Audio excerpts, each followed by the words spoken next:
Question: Paano if di ka na makahintay sa proposed retirement age na 56 at gusto mo nang mag-retire before 60? May matatanggap ka ba sa GSIS?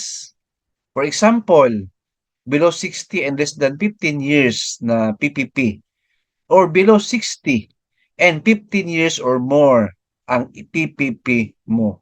Interesting question po from our viewer. Sige po ma'am and sir, sasagutin natin po ang question na ito. Let's get started. So may research po tayo sa website ni GSIS at ito po ang sagot. So meron pong separation benefit na binibigay ang GSIS sa mga GSIS members po na ineligible sa retirement benefit under Republic Act 8291 because po hindi po na-meet ang required age na 60 years old or service po na at least 15 years or may PPP po sa GSIS. You may still entitled to receive separation benefit in the form of cash payment payable at age 60. Ayan po sa baba, tingnan natin. Your cash payment is computed as follows. Ito po yung mga GSIS members po na below 60, tapos gusto na mag-retire, hindi na makahintay sa 56 na proposed retirement age, and may PPP sila na 3 years, but less than 15 years, meron silang matatanggap po na cash payment. Magkano po?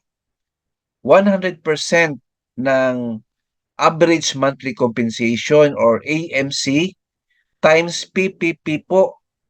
Yan po ang ma-receive ninyo ma'am and sir. So kailan po mabigay yan? At age 60. Actually po, meron tayong nagawa before na competition. Please watch in my YouTube channel. Or maggawa tayo ng new video.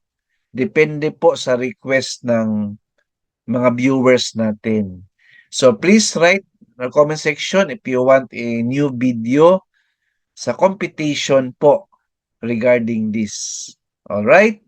Ngayon po, yung GSIS members po na below 60 years old but meron silang 15 years na PPP or more than 15 years, meron kayong matatanggap ma'am or sir if you retire early or retire before 60.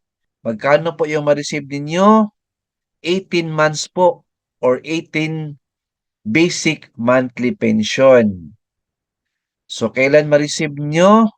Upon separation agad.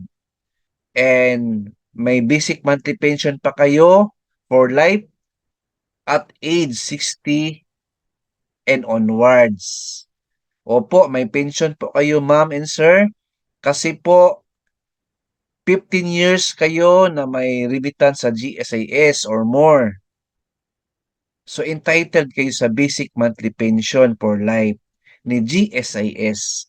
Pero at age 60 pa po matatanggap and onwards. Ayan po. So kung may question kayo relating this, please write in our comment section below.